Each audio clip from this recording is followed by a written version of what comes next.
நேற்றுக்கு விஜய் சார் வந்து மாலை போட்டிருக்காரு. பெரியார் திடலுக்கு போய் மாலை போட்டிருக்காரு. விநாயகர் சதுர்த்திக்கு வாழ்த்து தெரிவிக்கிறாரு. அதை பற்றி இல்லை, அது வந்து தமிழ்நாட்டை பொறுத்த வரைக்கும் ஒரு அரசியல் ஆரம்பிக்கும் போது நம்ம வந்து பெரியாரை முன்னிலைப்படுத்தினா அது மக்கள் ஆதரிப்பாங்கிறது ஒரு நினப்பு அவருக்கு வந்துச்சுன்னு நினைக்கிறேன். அது வந்து இன்னொன்று, நேற்று ஒரு பிறந்த நாள் பெரியார், அது நிமித்தமாக போடலாம். தமிழ்நாட்டில் இந்த எல்லோரும் நினைக்கிற மாதிரி விஜய் சாரும் இந்த திராவிட அந்த அந்த அந்த வழியிலேயே வந்துடுவாரோன்னு இருக்குது.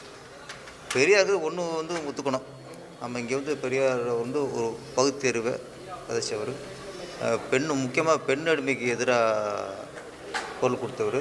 அதோட முக்கியம் ஜாதி ஒழிகிறதுக்காக ரொம்ப குரல் கொடுத்துருக்காரு. நம்ம மக்கள் வந்து இப்போ அதெல்லாம் விட்டுறாங்க. ஜாதி ஒழிப்புக்காக குரல் கொடுத்தாரு, பெண் அடிமைத்தனத்துக்கு எதிராக குரல் கொடுத்தாரு, இதில் விட்டாங்க.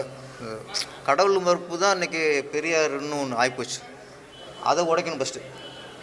எல்லாருமே அந்த கடவுள் பெரியார்னா கடவுள் வணங்கு முட்டாள், சாமி வணங்குவனும் மூட நம்பிக்கை, அதை மட்டும்தான் இங்கே கொஞ்சம் பெருசுப்படுத்துகிறாங்க.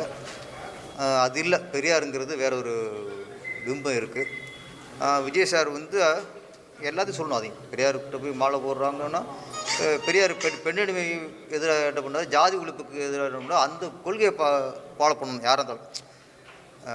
பெரியாருக்கு மாலை போடுறதுங்கிறது ஒரு மரியாதை நிமித்தம். ஆனால் உண்மையிலே நம்ம பெரியாரை நேசித்தோம்னா அது இல்லை, அது அவர்கிட்ட கேட்கணும் நீங்கள். ஏன்னா அதில் தான் எனக்கு டவுட் வருது எல்லாருக்குமே. இப்போ இதுவும் திமுக மாதிரி அந்த வழியிலேயே ஒரு சின்ன பயம் வந்துச்சுங்க தமிழ்நாட்டை பொறுத்த வரைக்கும். எப்படின்னா நம்ம விநாயகர் சதுர்த்திக்கு தீபாவளிக்கு இதெல்லாம் வாழ்த்து சொன்னால் அது சிறுபான்மையர் ஓட்டை பாதிக்குமோ, அவங்களோட சப்போர்ட் வராதவங்க ஒரு சின்ன பயம் இருக்குது. அதெல்லாம் ஒன்றும் இல்லை. உண்மையான கிறிஸ்தவர்கள், உண்மையான இஸ்லாமியர்கள் ஒரு பிள்ளையார் சதுர்த்திக்கோ இல்லை தீபாவளிக்கோ வாழ்த்துலாம் கோவப்பட மாட்டாங்க. இது அரசியல்வாதிகளோட அவங்களும் நினச்சிக்கிறது, ஓட்டு இங்கே தக்க வச்சுக்கிறதுக்காக திராவிட இயக்கங்கள் பண்ணிக்கிட்டு இருக்குது. தீபாவளிக்கு வாழ்த்து சொன்னால் இஸ்லாம் ஓட்டு போயிடும், கிறிஸ்தவ ஓட்டு போயிடும். அப்போ இந்து தெய்வங்களை இழிவாக பேசினோம்னா அவங்களுக்குலாம் சந்தோஷப்படுவாங்க அப்படின்னு நினச்சிக்கிட்டு இருக்காங்க. அந்த வழியில் தயவுசெய்து விஜய் சார் வந்துடக்கூடாது.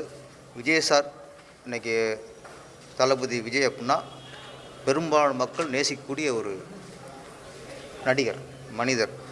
அவரில் வந்து இஸ்லாமியர்கள், கிறிஸ்தவர்கள், இந்துக்கள் அப்படிலாம் இல்லை, எல்லா மதத்துலேயும் அவருக்கு ரசிகர் இருக்காங்க. எல்லா மதத்துலேயும் அவரை விரும்பக்கூடிய இருக்காங்க.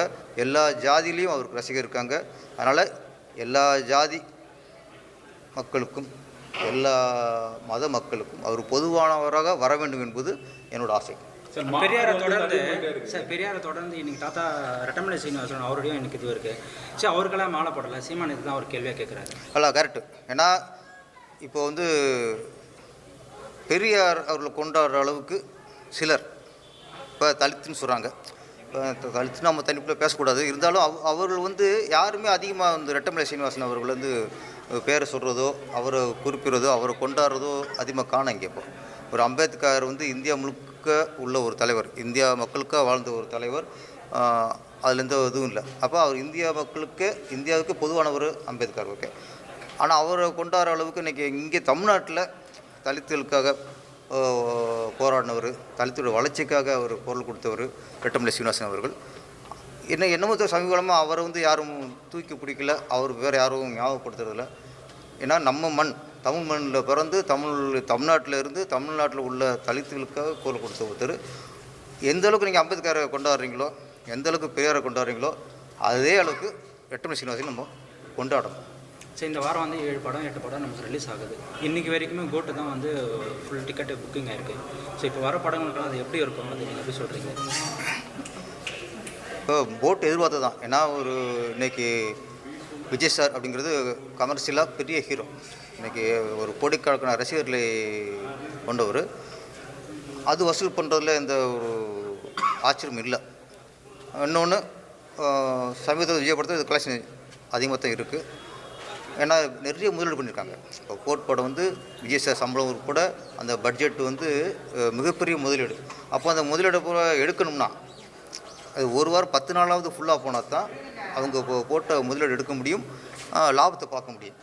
அப்போ இவ்வளோ ஒரு 400 கோடி 500 கோடி முதலிடும் போது இந்த வசூல் கண்டிப்பாக தேவை, அதை வரவேற்கிறோம். அதே நேரத்தில் கொஞ்சம் தயாரிப்பாளரும் சரி இந்த நேரத்தில் அடுத்த படங்களை ரிலீஸ் பண்ணுறதுக்கு தவிர்த்துருக்கலாம் சார். ஆக்டர் விஜய் பண்ணுறதுக்கு தவிர்த்துருக்கலாம் சார். ஆக்டர் விஜய் ஆக்டிஷன் விஜய் உங்களோட பார்வையில் எந்த விஜய் உங்களுக்கு ஆக்டாக இருக்காருன்னு நினைக்கிறீங்க? ஆர்டிஸ்ட் விஜய் தான். ஆர்டிஸ்ட் விஜய் தான். ஆர்டிஸ்ட் விஜய் தான். அரசியல் விஜய் ஏன்னா ஆர்டிஸ்ட் விஜய்னா அவருடைய திறமையும் எல்லாத்தையும் நிரூபிச்சிட்டார்.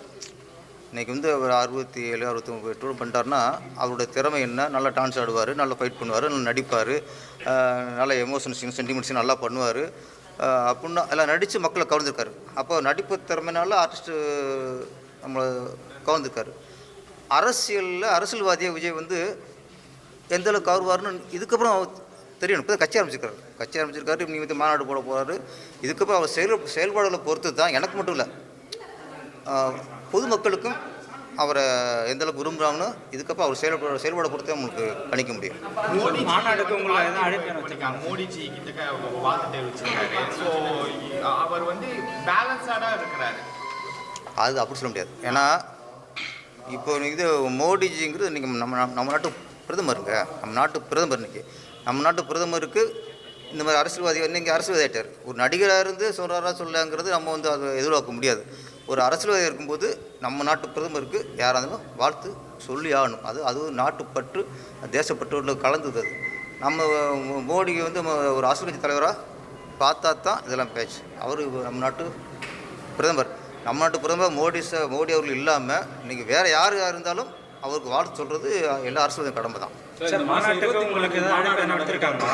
இது மாநாட்டுக்கு உங்களுக்கு ஏதாவது அழைப்பு என்ன விடுத்திருக்காங்களா?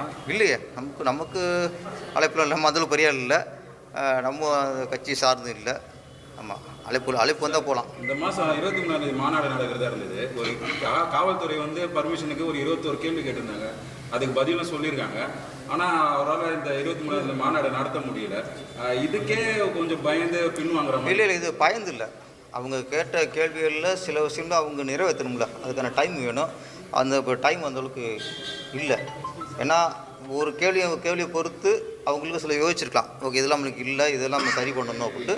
இன்னொன்று மாநாடு தள்ளி போகிறது ஒரு நல்ல விஷயம் தான். ஏன்னா பாதுகாப்பு வேணும். லட்சக்கணக்கான மக்கள் வர்ற இடத்துல அதுக்கான பாதுகாப்பு, இப்போ காரணத்துக்கே இப்போ இடம்லாம் போயிடும். இதெல்லாம் அவங்க புரிஞ்சு தான் பண்ணணும். அதுக்காக தள்ளி போகிறதுனால நம்ம ஆளுங்கட்சினால தள்ளி போகுங்கிறது நம்ம அவசரப்பட்டு சொல்லக்கூடாது. அது அப்படி எதாவது ஆச்சுன்னா அதை விஜய் சார் துணிச்சலாக சொல்லிடணும். ஒரு ஆளுங்கட்சி வந்து எங்களுக்கு டிஸ்டர்ப் பண்ணுறாங்க, எங்களுக்கு மாநாடு நடத்துறதுக்கு இடம் கொடுக்க மாட்டேங்கிறாங்க, அதுக்கு டிஸ்டர்ப் பண்ணுறாங்கன்னா அதை நான் பேசி பிரயோஜனம் இல்லை. அதை அந்த கட்சி தலைவர் அவங்க பேசணும். அவங்க சைடில் பேசினா தான் மக்களுக்கு தெரியும். நாங்களாம் பேச யூகமாக இருக்கும். ஸ்ட்ரைக் எப்படி சார் போயிட்டு இருக்கு சார்? ஸ்ட்ரைக்கு என்னை பொறுத்த வரைக்கும் மேக்ஸிமம் வர்றதுக்கு வாய்ப்பு இல்லை. ஏன்னா ஒவ்வொரு சங்கமாக பேசிகிட்டு இருக்காங்க. நடிகர் சங்கத்தில் பேசி ஓரளவு இது பண்ணியிருக்காங்க. அடுத்து இயக்குனர் சங்கம் வந்து இந்த 2-3 நாளில் பேச போகிறாங்க. ஒவ்வொரு சங்கமாக கூட பேசியிருக்காங்க. மேக்ஸிமம் ஸ்ட்ரைக் இல்லாமல் ஒரு சுமூகம் போகிறது தான் வழி. சார், விஜயை பற்றி அவரை பற்றி கூட பழகணும்னா சொல்லுவாங்க. அவர் ரொம்ப கொஞ்சம் அமைதியாக இருப்பார், யாருக்கிட்டையும் பேச மாட்டார் ஷூட்டிங்கெல்லாம் அப்படின்னு சொல்லுவாங்க. அவருக்கு அரசியல் எந்த அளவுக்கு ஒத்து போகும்னு நினைக்கிறீங்க சார்? இல்லை, அது வந்து அவரோட அமைதிங்கிறது ஒரு சுபாவம். அது உதாரணத்துக்கு ஒன்று சொல்லிடுறேன். எம்ஜிஆர் அவர்களை வந்து எல்லாருமே உதாரணத்துக்கு எடுத்துவாங்க. அரசியலேருந்து முதலமைச்சர் ஆகுது எம்ஜிஆர் சார். அவர் வந்து ஒரு 15 வருஷமாக அவர் படத்துலேயே அரசியல் பேசி அவர் ரசிகர்களை பக்குவப்படுத்தினார். ஆனால் விஜய் வந்து இந்த அரசியல் பேசுறது அந்த மாதிரி அவர் லாஸ்ட் படத்தில் கூட அரசியல் பேசுவாரா என்னன்னு தெரியல. இந்த கோட்டு படத்தில் கூட அரசியல் பேசலை. அவருக்கு எப்படி இந்த அரசியல் செட் ஆகும்னு நினைக்கிறீங்க? இல்லை, அது சிலர் அமைதியாக வந்து சாதிச்சிருவாங்க. இப்போ எம்ஜிஆர் காலம் வேறு, இப்போ காலம் வேறு. அப்போ வந்து எம்ஜிஆர் வந்து ஒரு மீட்டிங்கில் பேசினார்னா மறுநாள் வந்து பத்திரிக்கை பார்த்து தெரிஞ்சுக்கணும். தினத்தந்தியோ தினமலரோ இன்றைக்கி பேசினா நாளைக்கு பத்திரிக்கை பார்த்து நம்ம என்ன பேசினா தெரிஞ்சுக்கணும். இப்போ அப்படி இல்லை, பேசிக்கிறது லைவில் போயிடுது. மீடியாக்கள் அதிகமாக இருக்குது. பொதுத்தளத்தின் மூலயமா ஈஸியாக போய் மக்களை நம்ம கருத்து சொல்ல முடியுது. அதனால் எம்ஜிஆர் அந்த காலகட்டத்தை இப்போ ஒப்பிட முடியாது. இன்னொன்று இப்போ எம்ஜிஆருக்கு அடுத்து அந்த அந்த இந்த மாஸ் சூப்பர் ஸ்டார் அந்தஸ்து இருக்குல்ல, அது வந்து அடுத்து ரஜினி சார் கொண்டு வந்தார். அப்போ எம்ஜிஆர் தண்ணி அடிக்க மாட்டார், சிகரெட் குடிக்க மாட்டார், நல்லாவும் அடிப்பார். அடுத்து அடுத்து அவர் இடத்துக்கு வந்த ரஜினி சார் வந்து படம் தம் அடித்தார், தண்ணி அடித்தார். மக்கள் எம்ஜிஆர் கொண்டாடுற அளவுக்கு ரஜினி சாரும் கொண்டாடினாங்க. அதனால் இப்போ அடுத்து விஜய் சார் சொல்லும்போது நம்ம எம்ஜிஆர் அது மாதிரி பண்ணலையான்னு கம்பேர் பண்ண முடியாது. இருந்தாலும் விஜய் சார் வந்து இன்னும் கொஞ்சம் நிறையா இப்போ தான் மாநாடு ஆரம்பித்ததுக்கப்புறம் தான் பேசுவார்னு தோணுது. பேசிதான் ஆகணும். அரசியல்வாதினா கொஞ்சம் பேசி ஆகணும். அதுக்கு சரியாக வந்துடுவார் சார். மாநாட்டில் பேசுறது சரி சார். இப்போ இவ்வளோ பேர் மைக் எடுத்து வந்தால் பேர் சார் பேசுகிறாரு. இதே மாதிரி விஜய் சார் கிட்ட போய் மைக் எடுத்து கொடுத்தா ஒரு 4 கேள்வி கேட்டால் அவரால் பதில் சொல்லணும். நீ ஏடோடாம கேட்ட இப்படி போகுது, ஏடோடாம கேட்பிய ஒரு ப்ரெஸ் மீட் தாங்குவார்னு நினைக்கிறீங்களா சார்? விஜய் சார் ஒரு ப்ரெஸ் மீட்டில் தாங்குவார் நினைக்கிறேன். நீட்டை பற்றி கேள்வி கேட்போம், இப்போ எவ்வளோ கேள்வி கேட்போம், அவர் பதில் சொல்லி அது வந்து ஒரு நீங்கள் 40 மைக்கை வச்சுட்டு அவர்கிட்ட பேசும்போது தெரியும். நம்ம வந்து அவர் பேச முடியாது, திணறுவாரெலாம் சொல்ல முடியாது.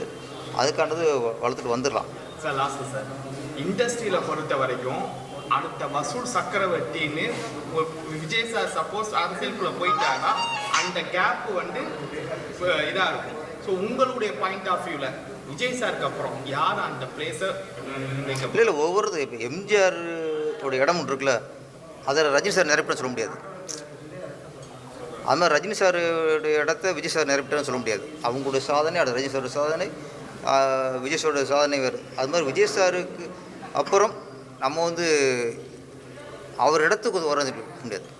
அதுக்கடுத்து நீங்கள் சும்மா வசூலில் அந்த மாதிரி மாதத்தில் வராங்கிறது அது நம்ம கணிக்க முடியாது. சூப்பர் ஸ்டாரா விஜய் இல்லை சூப்பர் ஸ்டாரா விஜய் வசூலில் வந்து இன்றைக்கும் தெரியல. இப்போ ஜெயிலர் கலெக்ஷன் வந்து கோட் ஃபிட் பண்ண தெரியல. இன்னொன்று கலெக்ஷன் சொல்ல முடியாது சார். இப்போ லால் சலாம் சுமாராக போனதுனால ரஜினி சார் வந்து சரிக்கிட்ட சொல்ல முடியாது. எல்லா ஆர்டிஸ்ட்டுக்கும் சில படங்கள் சுமாராக போகும், சில இது கலெக்ஷன் வரும். மக்களோட செல்வாக்கு மக்கள் யார் அதிகம் விரும்புகிறாங்கும்போது அது அந்த கணக்கில் தான் இருக்கும். இப்போ சூப்பர் ஸ்டார் விவாதம் தேவையில்லைன்னு அது எப்பவும் முடிஞ்சு போச்சு. எம்ஜிஆருக்கு அப்புறம் ரஜினி, ரஜினிக்கு அப்புறம் விஜய்க்கு அப்புறங்கிறது அதுக்கான ஆள் இருக்கான்னு தெரியல.